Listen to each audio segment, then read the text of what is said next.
facer do comercio local de Vilagarcía un lugar máis accesible. Con esta premisa nace a iniciativa Vilapicto. Trátase dun proxecto do alumnado de cuarto de primaria do Colexio Sagrada Familia da cidade. No centro elaboraron unha serie de pictogramas en colaboración con Bata destinados a persoas diagnosticadas co trastorno de espectro autista. Como no cole temos alumnos con trastorno do espectro autista, o que intentamos é que se integren tanto no colexio como na vida da vila.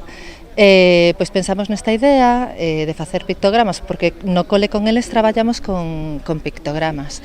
Traspasalo un pouco máis alá do cole, non? Facelo pois, para os establecementos de Vilagarcía. E para iso, na iniciativa tamén está a colaborar Zona Aberta. No colectivo de comerciantes felicitan a rapazada por esta iniciativa que serve, segundo explican, para converter os establecementos da cidade en lugares máis accesibles para todo o mundo.